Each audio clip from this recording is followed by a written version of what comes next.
Alright, nasa linya na. Oh, sige. In-establish lang Tinatawagan po pa. natin yung ating communication line kay Attorney Alan Panolong kasi Weng, sinasabi ni pumalag si Ombudsman Remulla doon sa Oh. paratang ng katiwalian sa sangay daw ng executive at legislature dahil meron din daw sa Odikatura. Naman. Oh, yan ang sabi niya, no? Kaya ano para ano no, sunog na sunog ng korupsyon ang lahat ng sangay ng gobyerno po natin. Sinasabi Sa nga, totoo di lang. ba, Weng, sa larangan po ng batas, it's not what you know, it's who you know. Talaga ba? Kasi yun nga raw, mga abogado mismo gumagapang sa mga kaso. Di ba? Kaya nga, nagtataka pa ba tayo kung bakit ang mga kaso inaabot na napakahabang panahon? Kaya nga. Kahit napakasimple lang na kaso, hindi ba? O dahil nga may gapangan portion.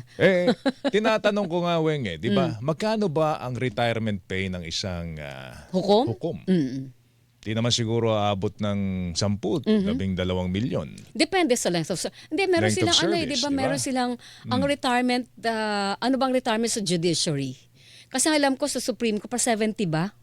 70 Oo, years years old. old, No? oo. Anyway, nasa linya na natin para magpagabay tayo si Attorney sige. Alan Panolong. Siya po ang National President ng Integrated Bar of the Philippines, IBP. Attorney, magandang umaga. Si Joel Suweng po ito. Good morning, attorney.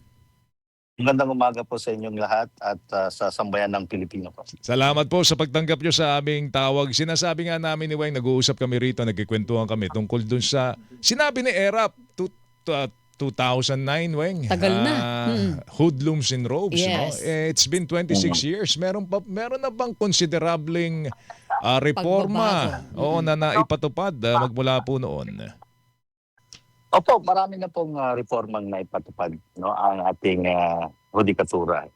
Especially so with the allegation of corruption. In fact, the Supreme Court now, under the leadership of the Chief Justice, Alexander Hosmundo, has institutionalized this Judiciary Integrated Board, the purpose of which is actually to receive complaint against any members of the judiciary, be a judge or an employee of the judiciary. And they conduct investigation over those alleged complaints. So malaki po ang pagbabago sa ating justice system. Kamakailan po sinabi ni Ombudsman Jesus Crispin Remulla na ang korupsyon sa hudikatura ay severe. Sumasang-ayon po kayo doon, Attorney Panolong? With Pag all due sinabing respect severe, to malala. our Oo. good ombudsman, I think it was a sweeping statement because, to be fair with our judiciary, it is not that rampant. Yes, indeed, there are cases of corruptions, but these are isolated. We have more competent and competent judges. No? Marami po tayong competent judges who are really for the administration of justice. Pag sinabing competent, may kakayahan.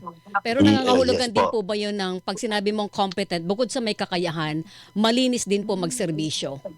Yes, I was about to say that they possess that integrity beyond reproach. So I think with all due respect po, medyo sweeping yung statement. Okay, kung meron, Go ahead po. attorney, kung meron man pong punto na napapasok ng korupsyon sa hudikatura, yung sinasabi niyo kung hindi man sweeping, kung isolated case man, saan pong punto nagkakaroon ng korupsyon, Attorney Panolong?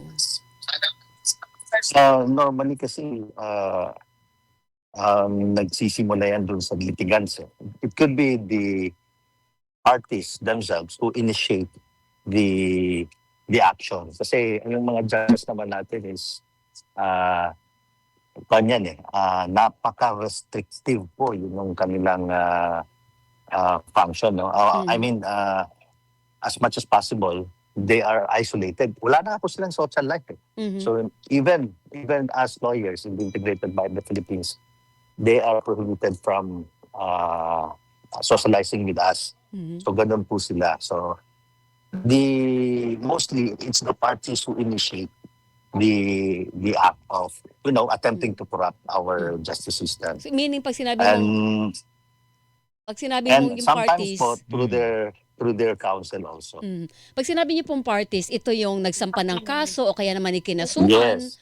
tapos kukutsabahin nila yung kanilang abogado para gawa ng paraan yung takbo ng kaso nila. Ganun po ba yun, attorney? Opo, ganun po yan. Ganun po yan. Mhm. Tumaas na ba compensation po ng mga hukom ngayon? Kasi kanina Mataas. pinag-uusapan namin ni Weng magkano ba ang retirement pay ng isang judge? Ah, Ma- Mataas po ang compensation package ng ating mga West, no? In Oo. fact, if I'm not mistaken, their compensation package includes privileges Mhm. na equivalent to their salary. So meaning to say, parang na-doble yung salary nila. Mhm. kulang ba Because there batas are some na? other forms of privileges given by the court. Mhm. Hindi naman tayo kulang sa batas, attorney, kaya nakakawala yung mga mandarambong sa bayan. Sobra-sobra po yung batas na natin eh. Yung problema Ba't natin. Ang ba't dami hindi pa rin nating po sila batas eh. So, nakukulong? it boils down to implementation actually. So, I think we have to go back to basic. Number one, yung education natin, no? Kailangan sa primary level. Mhm. I-inculcate na sa mga bata natin kung ano yung nationalistic, no? Yung patriotism. Mhm. Kasi maalala ko nung kapanahonan natin, dinalalayo na pakaidad tayo. Yung kapanahonan natin, meron tayong good manners and good conduct. Ngayon, wala na eh. Mm. And of course, yung basic about love of country. No? Kasi pag na-inculcate natin yun sa ating mga kabataan, talagang for sure, no? Guaranteed yan. Paglaki nila, and when they become public servants also, or when they become members of the society, they become responsible. Actually, So, yung love of basic, country, we go back to basic. yung basic, balikan natin. Pero yung love of country, Weng, comes secondary only to love of self. Oh, naman. So, Palagi yun. parating ganun Palagi. Yan ang nakikita natin Palagi na... practical considerations. Yes, so Oo, kaya sa lang, totoo lang. kaya ko naitanong yun kanina, yung compensation ba, pati retirement pay. In-explore namin ni Weng. Baka ikaw mamaya ay- madali matukso. Hindi, Weng, ikaw, nagnakaw ka na 1 billion. Di ba? Nagnakaw ka na 1 billion. Ano ba naman yung magsubi ka ng mga 2 milyon, 200 milyon? Mm-mm. Para bayaran mo yung yung abogado, kundi man yung hukom Mhm. maglilitis sa kaso mo para makawala ka. May matutukso eh. Tapos dadalihin lang sa technicalidad yung Diba? kaso mo. O, hanapan ka ng technicality, Oo, lusot na. hanapan ka ng butas, hindi ka na makukulong. Makukulong na lang yung bagman mo. Oo, yung maliliit na lang, Oo, attorney. di ba? Attorney, talagang nangyayari yan. Dito po sa mga Napoles cases, nakita na po natin nangyari po ito. So, hindi malayo mangyari ito sa flood control plunder. Posible. Kasi dahil nung nabanggit mo, no, na they could offer a substantial amount of money for a sitting judge to baka parang mahirap i-refuse, no? So, then again, mas marami pong judges na who do not sell their soul to the devil. I still believe po that our judges are mostly they possess integrity and competence to be an to administer justice. Pero sapat na po ba sa tingin ng IBP yung kung anumang paraan yung nabanggit ninyo ngayon ng Supreme Court para magdisiplina ng mga hoodlums in robes? Again po? Sapat na po ba yung mekanismo ng Korte Suprema para magparusa o maglinis ng hoodlums in robes sa loob po ng hudikatura? I think kailangan din nilang sigurong paigtingin yung paano ba. Maybe they can conduct lifestyle checks among the members of the judiciary. No? Mhm. So to determine whether those who are members are living within their means or Mhm.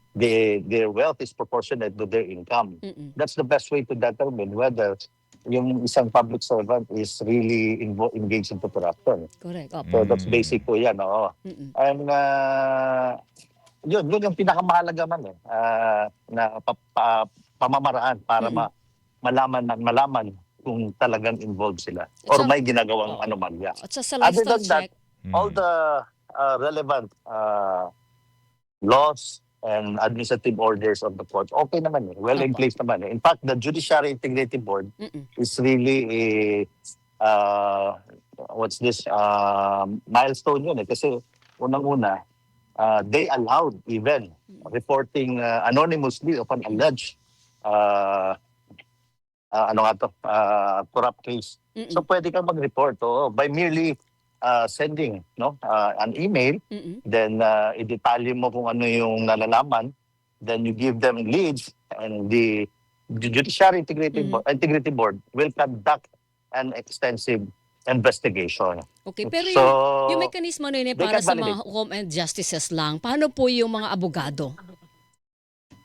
Oh, well, we have this Commission on Bar Discipline, ng Integrated Bar of the Philippines, wherein kung meron pong abogado na involved into unethical conduct, Mm-mm. pwede pong i-complain sa amin yon, no? Especially the private practitioners one. Kasi yung government lawyers, doon po yun kino-complain sa Supreme Court. Opo. Mm-mm. So when a verified complaint of disbarment or na i-file sa amin, we do the investigation. And then after which, we recommend if merong finding of culpability Mm-mm. or may finding of fault on the part of that lawyer to the Supreme Court. And the Supreme Court will then review our findings. And ang chances po is more than 90% ina-adapt po nila yung recommendation namin. Yun. Yung timetable sa mga pag-resolve o sa mga cases kasi Oo, ang tagal. sinasabi nga 'di ba ni Attorney Domingo Cayosa, delay breeds corruption. Correct. Mm-mm. So ito ba meron ng ginawang reforma ang Supreme Court po diyan? Yes, actually, sir, meron po the Supreme Court now has adopted this e-filing. So, they are taking advantage of the technology. So, napapabilis na po ngayon yung proseso. Kung dati po, bulto-bultong papel, dinadala na sa korte para lang po magsampa ng kaso. Ngayon, hindi na po gano'n. So, meron po tayong bagong proseso ngayon which expedites the proceeding. So, it shortens the trial dates. Kasi ang nangyayari po dati is that pag-file mo pa lang ng kaso is mabagal. Admittedly, mabagal po ang proseso dati. Ngayon, with the technology and with the e-filing and or e-courts, allowed na nga yung mga filing of motions, pleadings through email. So wala na Dati-rati mga po kasong kasi- oo. Dati-dati po kasi yung parties mag-aantay ng ilang weeks, ilang buwan para lang ma-receive yung sagot or yung Oo. pleading. Ngayon, seconds lang marireceive mo na . So wala na kayong aabutin ng mga 10, 9 na taon bago ma-resolve ba? May nakalimutan na I hope ng so. tao, I think- may kaso pala to. We are improving on that aspect, sir. Oo, Okay. sana As nga. a practitioner, we are improving. Oo. Yes. Alam nyo, minsan may mga tamad din na abogado. Recently, di ba, Weng? Oo. Merong abogado gumawa ng pleading sa pamamagitan ng chat GPT. Talaga ba? Oo, nabuking siya. Kopyang-kopya? Tapos ang kinakatwiran niya, binigay lang daw naman niya yung pirma niya. Hindi niya alam na yung gumawa ng pleading, kinuha pala sa chat Ay, GPT. dapat pag pleading mo. Oo naman. Bago mo ligay yung signature mo doon, alam mo kung alam mo na, di ba attorney? Personal responsibility yun ng abogado Diba? Basahin mo muna bago mo Oo. pirmahan. Anyway. Tama, bro. Oo. Attorney, Tama salamat po yun. sa oras mo. Thank Sir, you. thank you. Maraming salamat. Thank you. Nandito po nga ako ngayon sa Tawi-Tawi province. Ano Talaga. meron dyan? Ano meron dyan, attorney? Meron po kaming consultation here Okay. Ay, sa maganda. ating mga for purposes of ensuring access to justice sa ating Yeah, mga kababayang Pilipino. Okay, enjoy the view. Magandang view ng Tawi-Tawi. magandang lugar niyan. Bigit Tawi. sa lahat, gusto ko Opo. yung tulong na ibibigay ng serbisyo nyo dyan. Sana palawakin niyo po sa buong Pilipinas. Thank you po. Thank you, attorney. Yes, yan po. Salamat. Maraming salamat Ingat. po at mabuhay po tayong lahat. Good Buhay morning. po kayo. Si Attorney Alan Panolong, National President, Integrated Bar of the Philippines, IBP.